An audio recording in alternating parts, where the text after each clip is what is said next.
धैर्य पूर्वक चलो, उकताओ मत, जीवन बीत जाए तो भी निराशा नहीं। भजन कर रहे हैं, कोई गलत आचरण तो नहीं कर रहे जिसमें हम संशय करें। इससे बढ़कर के बढ़िया कोई काम तो है नहीं। इसलिए अगर ऐसा कोई हमें कार्य दिखाई देता कि भजन से बढ़कर कोई बढ़िया काम, तो इसको रोक करके उसको करके देखते। सबसे बड़ा कार्य, सबसे महामहिम कार्य मनुष्य जीवन का भजन करना है, वो हम कर रहे। प्रभु मिले ना मिले, हम भजन नहीं छोड़ने वाले। धैर्य पूर्वक बुद्धि को वश में कर लो। इस बात के लिए तुम्हें कभी वो विचलित न करे कि मुझे शांति नहीं मिली, आनंद नहीं मिला, भगवत साक्षात्कार नहीं हुआ, दिव्य स्वप्न नहीं आते, दिव्य महापुरुषों का संभाषण नहीं मिला, अभी हमें लीला दर्शन नहीं हुआ। बिल्कुल आप शांत रहिए, ये आगे से आगे आपको मिलता। और आपको एक आंतरिक बात बता दें, परमार्थ में प्रभु इसलिए आपको आपके सद्गुणों का अनुभव नहीं होने देते कि आपको अहंकार आ जाएगा। जैसे जैसे सद्भावना भजन बढ़ता है, वैसे वैसे अपने में हे भाव आता है, मैं कितना नीच हूं, जैसे भजन करना चाहिए वैसा भजन नहीं होता। ये प्रभु की कृपा होती है कि अपने में अहंकार ना कर दैन्यता आए, और भजन जितना बढ़ाओगे उतने ही भजन की भूख बढ़ती चली जाएगी। कभी आपको ऐसा नहीं आएगा कि मैं बहुत भजन करता हूं। जब आपको बात आएगी तो हृदय से आएगा कि जैसा भजन होना चाहिए वैसा नहीं होता। ये सच्चे भजनानंदी का लक्षण है। उसका हृदय बोलेगा चल रहा है, बस एक क्रिया मात्र चल रही, जैसा होना चाहिए वैसा नहीं हो रहा, क्योंकि उसके सामने वो महापुरुष हैं जो प्रेम रस में डूबे हुए हैं। देख रहा है उनकी स्थिति को, तो उसको अपनी स्थिति बहुत लघु लग रही है। प्रभु अहंकार अपने जनों में नहीं आने देते। संसार का महत्व हट रहा है, प्रभु का भजन बढ़ रहा है, यही हमारा परम लाभ है, परम सिद्धि है। तो शनै शनै रूपर में तो धीरे धीरे तुम विषयों को छोड़ो। शनै शनै क्यों कह रहे? जैसे सेवक जी कह रहे सहित सहित बाढ़ है भगति। आज से एकदम ये नहीं ये नहीं ये नहीं ये नहीं, 1 2 दिन 4 दिन 5 दिन फिर उसी में गिरोगे, ऐसे नहीं। एक एक विषय को समझते जाओ धीरे धीरे, और जो छोड़ते जाओ उसे दोबारा पकड़ो मत।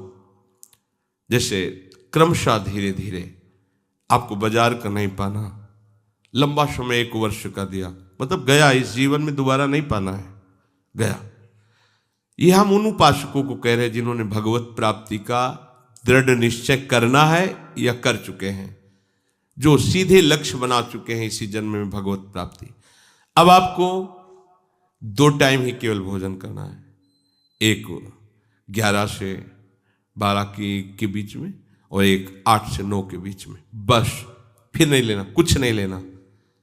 ये रसेंद्री का संयम प्रारंभ हुआ। महापुरुषों से सुना है कि आपकी और इंद्रियां सब वश में हो, रसेंद्री वश में ना हो तो आप जितेंद्री नहीं माने जाओगे। अगर रसेंद्री वश में तो स्वाभाविक सारी इंद्रियां अपने आप वश में हो जाएंगी। वनवासी को रसेंद्री पर विशेष अधिकार कर लेना चाहिए। हम लोग रसेंद्री को एकदम छूट दे देते हैं और सोचते हैं अन्य इंद्रियों पर हम अपना शासन कर लेंगे। असंभव। मूल है रसेंद्री, रसेंद्री को सुधार लो, सब ठीक हो जाएगा। इसी से सब है। तो रसेंद्री सुधारने के लिए जैसे जैसे आपके कदम बढ़ रहे, जैसे जैसे महापुरुषों के द्वारा सिद्धांत हमारे सामने आते जा रहे, जो जो कदम बढ़ाते जाएं, बिल्कुल आगे आप बढ़ाइए, पीछे मत हटाइए। कोई भी परेशानी है, 1 हफ्ता 10 दिन, बस औषधियों के द्वारा उसे क्रॉस कीजिए, उस समय को खत्म। फिर इसके बाद आपको वो, अगर आप कमजोर हैं तो फिर आप बार बार गिरेंगे, फिर बात नहीं बनेगी। एक बार आपने शासन किया इंद्रिय पर, बस चढ़ते चले जाओ। दुश्मन को सांस लेने का अवसर मत दो। देखो, वही धोखा खाता है जो अपने शत्रु पर दया करके बख्श देता है। चतुर शासक शत्रु को बख्शता नहीं है। जो इंद्रियां हमें अनंत जन्मों से हमारे प्रीतम से विमुख रखकर हमारा नाश करती रही हैं, आज गुरु कृपा से उन पर शासन करने का हमें अवसर मिला है। दुश्मन नीचे दब चुका है, आप ऊपर से उसको छोड़िएगा नहीं, आप चढ़े बैठे रहिए जब तक उसकी दम ना निकल जाए, फिर बात हो जाए। उसकी दम निकल गई तो अब हमारी दम रहेगी, अब हम अपनी दम से चलेंगे प्रभु की तरह। इंद्रियों की दम निकल जाना, मन की दम निकल जाना, विषयों के प्रति आकर्षण नष्ट हो जाना, मन मरा अर्थात विषयों की स्फुरना ही बंद हो गई। ये करना ही है, ये नहीं कि बस अब कुछ दिन की और बात है फिर नहीं। अब ये जन्म के जितने भी हमारे अंदर दोष हैं, झूठ ढूंढ करके उनको शनै शनै रुपर मेद बुद्धिया धृति ग्रहितया, बड़े धैर्य पूर्वक धीरे धीरे कदम बढ़ाओ, जो छोड़ते जाओ, दोबारा उधर मत देखो। जितने कम से काम चलने लगे बहुत अच्छा है, हर समय भजन परायण रहो। ये विषयों के सेवन से कोई शांति नहीं मिलती। जल्दीबाजी विषय त्याग के लिए भी न करे। देखो ये बहुत शोधी हुई बात भगवान कह रहे हैं, आज से ये बंद, आज से ये बंद, आज से बंद। नहीं बंद कर पाओगे। धीरे धीरे एक चीज छोड़ो, 2-4 महीने आराम से रहो, फिर धीरे से छोड़ो, फिर धीरे से छोड़ो, नाम को पकड़े रहो। आप धीरे धीरे एकदम निर्विकार हो जाएंगे। एकदम सब पूरी लाइन काट दी तो सब पूरी लाइन चलने लगेगी और बढ़ के चलने लगेगी। देखो कोई भी विषय जब हम छोड़ते हैं तो जो इंद्री जिस विषय में आसक्त रही है वो पूरे जोर से हमको परास्त करने की कोशिश करेगी। जितना पहले सेवन नहीं करते उससे अधिक सेवन करने लगोगे। जब आप छोड़ने का संकल्प बनाना चाहोगे वो आपको ये दिखा देगी कि तुम मेरे बिना जी नहीं सकते हो। अब आपको दिखाना है कि मैं तुम्हारे को मार के रहूंगा। धीरे धीरे धीरे धीरे कदम बढ़ाते हो जाओ। उसको ये समझने न दो कि हम इसे छोड़ने वाले हैं। धीरे, और एकदम नहीं छोड़ा जाता, धीरे धीरे छोड़ते छोड़ते ऐसी ऊंचाई पर पहुंचे, बस राधे श्याम। जहां छूटा तो दोबारा नहीं स्वीकार करना, ध्यान रखना। धीरे धीरे भगवान कह रहे शनै शनै रूपर मेद बुद्धिया धृति गृहीतया, धीरे धीरे उपेक्षा करते हुए ठान लिया है कि अब इसे नहीं खाना है पर खाएंगे। धीरे धीरे उसको छोड़ेंगे। एक को जिस दिन छोड़ पाए फिर उसके बाद चाहे मर जाए उसे खाएंगे नहीं, ये नियम लेना चाहिए। धीरे धीरे जिस विषय का त्याग किया उससे मुक्त हो गए। हमें पूरे जगत से मुक्त होना है, पूरे जीवन मुक्त होना है, तो धीरे धीरे जिस विषय की आवश्यकता नहीं थी प्रभु ने छुड़वा दिया। अनावश्यक वस्तुएं, जो आवश्यक है रोटी दाल पानी हवा, ये हमें सब मिल रही शरीर पोषण के लिए। धीरे धीरे विषयों की उपेक्षा करते हुए उदासीन हो जाए और फिर एकदम उपराम हो जाए, उसका चिंतन नहीं छोड़ दे। देखो चिंतन तब छूट जाएगा जब आपको यह कि अब कोई व्यवस्था उसकी बनने ही वाली नहीं है। कामनाओं का त्याग करने के लिए तुम उत्साहित रहो। हम काहे के लिए उत्साहित रहते? कामनाओं के द्वारा भोग भोगने के लिए। और परमार्थ क्या कह रहा है? कामनाओं के त्याग के लिए तुम उत्साहित रहो। मन से इंद्रिय समूह का संयमन करते रहो। ये मन आपको सहयोग नहीं देगा, आपको इसे प्रभु के आश्रय से जबरदस्ती हटाना होगा। आप सोचे कि कभी ना कभी तो मन उब जाएगा, तो जब से सृष्टि रची गई तब से आज तक नहीं उबा है। गोस्वामी जी कह रहे मेरो मन हरिजू हठ न तजय, निशिदिन नाथ देव सिख बहु विधि, करत स्वभाव निजय, मेरो मन हरिजू हठ न तजय। हे हरिजू, इसे बहुत समझाते हैं, विषयों में सुख नहीं है, प्रपंच में कोई तुम्हारा साथ देने वाला नहीं है, ये सब झूठा है। निशिदिन नाथ देव सिख बहुविधि, भरत इसका स्वभाव बड़ा चंचल और विषयों की तरफ जाने का है, ये मानता नहीं, बड़ा हठी स्वभाव का है। उन्हीं विषयों पर जा रहा है जिन पर हम मना कर रहे हैं। शास्त्र की बातें सामने रख करके इसको सिखा रहे हैं, इसको बहुत समझा रहे हैं कि देखो अनंत जन्मों में भोगते रहे, कोई सुख नहीं, अब हरि शरण में आ जाओ। नहीं समझ रहा, थोड़ी देर के लिए तो समझता है, ऐसा नहीं कि बिल्कुल नहीं समझ रहा है। कैसे थोड़ी देर के लिए? बोले ज्यों जुवती अनुभवती प्रसो, अति दारुण दुख उपजय, हुए अनुकूल विषारी सूल सठ, पुनि खल पति भजे, मेरो मन हरिजू हठ न तजे। जब युवती गर्भवती होती है, प्रसव का समय आता है तो भयानक पीड़ा होती है। उस पीड़ा के समय वो निश्चय करती है कि अब पति का संग नहीं करूंगी, ये बड़ा कष्टदायी है। फिर समय आता है वो भूल जाती है। बस ऐसे ही जब मन फंसता है, पिटाई होती है इसकी, तब कहता है कभी गलती नहीं, एक बार क्षमा कर दो।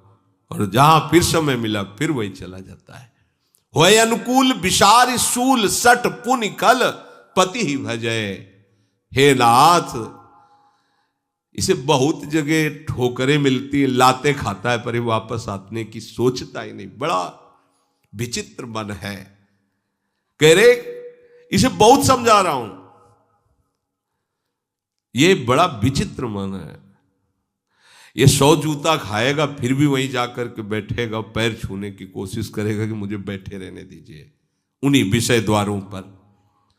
लोलुप भ्रम ग्रह पशु ज्यों जहां तहां, सिर पद त्राण बजे। पदत्राण जूता को कहते हैं। सिर पद त्राण बजे, जूते का प्रहार खोपड़ी में खाकर फिर भी 100 जूता खाए, तमाशा घुस के देखे जाए। गांव की कहावत में ये मन की दशा ऐसी है।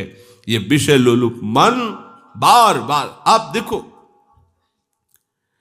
5 मिनट के अपराध में पूरे जीवन के लिए सजा हो जाती है। 5 मिनट के मन के अधीन होने पर ऐसी क्रिया बन जाती है जिसका परिणाम होता है पूरे जीवन की आजीवन कारावास। सोचो, 5 मिनट हम नहीं संभाल पाए तो आजीवन हमको दंड भोगना पड़ा। और अगर ये जन्म नहीं संभाल पाए तो हमें कितना बड़ा दंड मिलेगा। आप यही की बात समझना। अच्छा, आपको लगता है कि हमारी कोई बात जान नहीं रहा, हमें तो कोई सजा नहीं मिली, हम तो यहां स्थूल कानून है। एक सूक्ष्म अदालत है जिसमें किसी गवाही की जरूरत नहीं है, किसी रिपोर्ट की जरूरत नहीं है, किसी भी वकील की जरूरत नहीं है। बिना वकील के, बिना गवाही के, बिना किसी कानून के अपने आप वो आपको सिस्टम पहुंचा देगा उसी दंड पर। एक 5 मिनट की गलती जीवन की खुली तो आजीवन कारावास, और आजीवन पूरा तुमने बर्बाद किया भगवत विमुख होकर, तो इसका दंड यमपुरी में मिलेगा। ये कल्पों में मिलता है, कल्पों में। बोले 5 मिनट की गलती के कारण तुम्हें आजीवन कारावास, और पूरे जीवन भगवत विमुख रहकर गंदे आचरण करते रहे, कोई नहीं जाना माना, निकल गए यहां से तो निकल गए, लेकिन वो सूक्ष्म अदालत जो यमपुरी है वहां तुम्हें कल्पों की सजा होती है। वहां ये तुम्हें लगता होगा कल्पों की कैसे? ऐसे ही जैसे 5 मिनट के गंदे आचरण का फल आजीवन कारावास, ऐसे ही पूरा जीवन तुम्हें भगवत भजन के लिए दिया गया था, अपने उद्धार के लिए दिया गया था, और तुमने मनमानी धर्म विरुद्ध आचरण किए। तो फिर धर्मराज जो भगवान के परम महाभागवत भक्त हैं, वो फिर इसका निर्णय करते। 1 सेकंड में करोड़ों जीवों का निर्णय हो जाता है। 1 सेकंड में करोड़ों जीवों का। वो ऐसी थोड़ी सरकार कि वहां कंप्यूटर चलाना पड़े, नहीं। हाँ भाई वकील तुम बोलो, वो बोलो, नहीं। वहां तो 1 सेकंड में करोड़ों जीवों का हिसाब होता है। पूरी सृष्टि का न्यायालय है वो, पूरी सृष्टि का, और लगातार चलता ही रहता है वहां।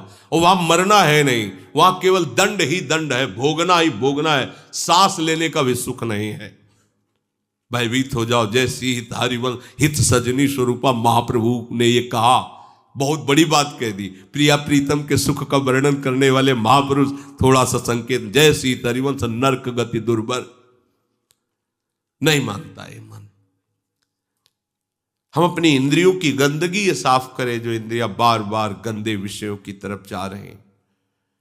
और इसकी सफाई के लिए समर्थ है नाम। नाम, निरंतर नाम, भूलिए मत, घाटा मत कीजिए। ये परम धन है, सच्चिदानंदमय। त्रिकाल में भी, महाप्रलय में इस नाम का नाश नहीं होता। ये सुरक्षित रहेगा, आप जहां भी होगे आपके पास रहेगा। ये आपकी सुरक्षा करेगा, आपको सुख प्रदान करेगा। ये आपका बल है, ये नाम ही बल है। वो बड़े अभागी हैं जो इस बल को न रखकर और बल को रखते हैं। अपबल, तपबल और बाहुबल, चौथो बल है दाम। सूर किशोर कृपाते सब बल, हारे को हरिनाम, ये है सब बल। पर जो इधर से हार गया है जगत की तरफ से, थक गए प्रभु। मेरे नेत्र, मेरे हाथ, मेरे पैर, मेरी बुद्धि, मेरा बल, सबने साथ छोड़ दिया, तब ये नाम का बल पकड़ा जाता है। अभी आप थोड़े बारे कोई न कोई बल का आश्रय लिए, इसलिए नाम को भूल जाते नहीं। कैसे भूल सकते हैं? महाबल नाम है, तत्काल रक्षा करता है, सर्व सामर्थ्यशाली है। अपने लोग इतनी महामहिम नाम की महिमा सुनकर के भी प्रीति नहीं कर पा रहे। दुर्भाग्य नहीं तो और क्या है। नाम को छोड़कर और कुछ बोलते हैं, और कुछ सोचते हैं, और कुछ चिंतन करते हैं, राग द्वेष का चिंतन करते हैं, भोगों का चिंतन करते हैं। अभी मूढ़ता छोड़ नहीं पा रही। हमारी बुद्धि इस मूढ़ता को नहीं छोड़ पा रही। तो भगवान कह रहे छोड़ो। श्री भगवान कह रहे बुद्धि में ऐसा धैर्य रखो, धीरे धीरे इन विषयों को छोड़ते चले जाओ, इनसे उपराम होते चले जाओ। एकमात्र अपने आराध्य देव युगल सरकार में सम्यक रूप से बुद्धि की स्थापना कर दो। धीरे धीरे विषय छोड़ने की बात कही गई। एकदम उकताया हुआ आज छोड़ा, 10 दिन बाद फिर उसी में गिर गए, ऐसा नहीं। क्रम से धीरे धीरे जितना पैर आगे बढ़ाओ, फिर पीछे मत हटाओ। जो छूटा उसे दोबारा सेवन मत करो। वो हमारा जीवन नहीं है। उसके बिना हमारा जीवन चल जाएगा, लेकिन प्रभु के बिना हमारा जीवन नहीं चलेगा। संसारी आदमी का जीवन प्रभु के बिना चल रहा है, ऐसा अनुभव में आता है उसको। रुपया नहीं तो जीवन नहीं, रिश्ते नाते सने संबंधी नहीं तो हमारा जीवन नहीं, भोग सामग्री नहीं तो जीवन नहीं। तो फिर क्या आत्महत्या कर ले? यही हो रहा है। लेकिन वास्तविक बात है, प्रभु नहीं तो हमारा जीवन नहीं, उन्हीं से हमारा जीवन। जब ये समझ जाओगे तो ये बात नहीं आएगी कि मैं अपने शरीर को नष्ट कर दूं। आपका हृदय किसी भी परिस्थिति, किसी भी समस्या में हो, आनंदित रहेगा, क्योंकि आपके जीवन धन आपके साथ है। और वो जीवन धन कौन है? जो अनंत ब्रह्मांडों के स्वामी। तो कमी क्या? फिर क्या कमी? फिर उदासता कैसी रहेगी? फिर निराशा कैसी रहे? समझो इस बात को। बुद्धिया धृत ग्रहीतया। उपासक जब साधना करता है, उपासना करता है, तो उसको काम क्रोध की ऐसी चोट लगती कि घबराता है, उकताहट पैदा होती है। जल्दी भगवत साक्षात्कार हो जाए, झंझट खत्म हो। क्योंकि आसपास से उसको इतना ताप लगता है विकारों का कि वो सोच ही लेता जल्दी से भगवत प्राप्ति हो। हाँ, अभी 3 दिन हुए, नहीं हुई, पता नहीं इस मंत्र में ताकत है कि नहीं है, इस साधना में है कि, छोड़ो, दूसरी पकड़ो, तीसरी पकड़ो। नहीं नहीं, ऐसे नहीं चला जाता परमार्थ में। ये भगवत मार्ग है, धैर्य पूर्वक चला जाता है। बुद्धिया धृति ग्रहीतया। कभी भी इस मार्ग में निराशा हमें लानी ही नहीं है। बहुत ध्यान से सुनना। भजन करते समय, ध्यान करते समय, भगवत आराधना करते समय हमारे हृदय में ये माया जनित प्रेरणा आएगी। देखो ना, इतने दिन करते हुए तुम्हें क्या लाभ मिला, वो आपको इधर से हटाएगी। ये माया का क्षेत्र है। ये जो विचार आ रहे, इतने दिन हो गए तुम्हें भजन करते, ब्रह्मचर्य रहते, तुम्हें साधन करते, क्या मिला? और देखो ना इन लोगों को कितने आनंदित है, विषयों में खेल रहे हैं, जो चाहे वो भोग रहे हैं, जो चाहे वो खा रहे, कितनी मौज मस्ती है। और इतने दिनों से हम ये संयम, ये संयम, ये संयम, मिला क्या यार? जिंदगी तो वैसे ही जलते हुए जा रही। ये प्रेरणा करेगी माया, ये भ्रम पैदा करेगी। अभी भगवत प्राप्ति तो हुई नहीं, कोई आनंद तो आया नहीं, आगे क्या होगा जब इतने दिनों से नहीं आया है। इस बात को लेकर साधक को माया अपने में आकर्षित करती है। देखो उधर नहीं मिला ना, इधर तुरंत देंगे, ये भोग भोग लो, ये देख लो, ये सूंघ लो, ये खा लो, ये पी लो, और साधक भूल कर बैठता है। जो असावधान साधक है वो चख लेता है, फिर जो जहर चढ़ता है वासना का, फिर उपासना में प्रवेश ही नहीं हो पाता। साधक को सावधान रहना है कि हम भजन का अभ्यास जो कर रहे हैं यही सिद्धि है।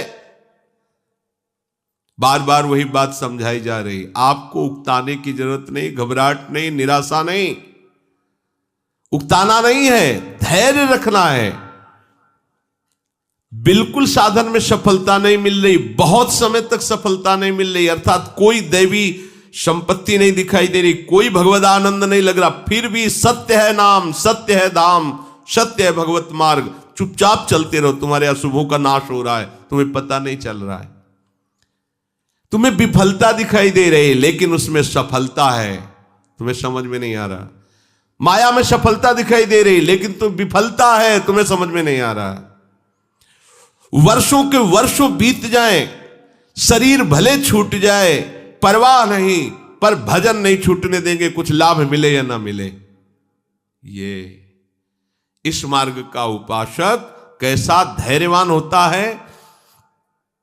पूज्यपाद श्री उड़िया बाबा जी महाराज जब साधन काल में साधना करते थे तो एक छवि ऐसे रखते थे महात्मा बुद्ध की, और ये श्लोक उस छवि के ऊपर लिखा हुआ था, और उस छवि में महात्मा बुद्ध की हड्डी हड्डी केवल शरीर में रह गई थी, शुष्क एकदम शरीर सूख गया था, कृष्ण एकदम शरीर, आंख मूंदे हुए एक वृक्ष के नीचे बैठे हुए, ऊपर ये श्लोक लिखा हुआ था, इहासने शुष्यतु मे शरीरम त्वगस्थिमांशं प्रलयं च यातु अप्राप्य बोधम बहुकल्प दुर्लभम नैवासनात् कायमिदं चलिष्यति।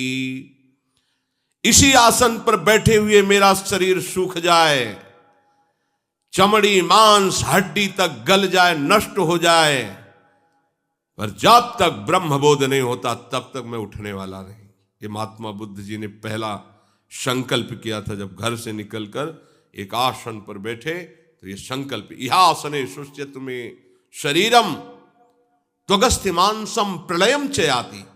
ये त्वगेंद्री, ये अस्थि, ये मांस, ये सब गलित हो जाएं, तो भी जब तक भगवत साक्षात्कार नहीं होगा, ब्रह्मबोध नहीं होगा, तब तक मैं इस आसन से उठने वाला नहीं। बहुकल्प दुर्लभम, जो बहुत कल्पों में नहीं प्राप्त होता, अगर वो इसी जन्म में प्राप्त हो जाए तो कितना सस्ता सौदा है। हम महीने, 2 महीने, 4 महीने, 6 महीने में घबराने लगते हैं, कोई हमारे को दिव्यता अनुभव में नहीं आ रही। राधा राधा बोल रहे हो, धाम में रह रहे हो, धाम के आश्रित हो, भगवत मार्ग में चल रहे हो, ये तुम्हें दिव्यता नहीं दिखाई दे रही? तुम्हारी पशुता नष्ट हो गई, तुम्हारी आसुरी वृत्ति नष्ट हो गई। देखो ना, लोग असुर भाव को प्राप्त हो रहे हैं। असुर भाव किसे कहते हैं? जो शास्त्र की आज्ञा न माने, माता पिता का अपमान करे, मदिरा मांस आदि का भक्षण करे, मनमानी व्यभिचार करे, उसी को तो असुर भाव कहते हैं।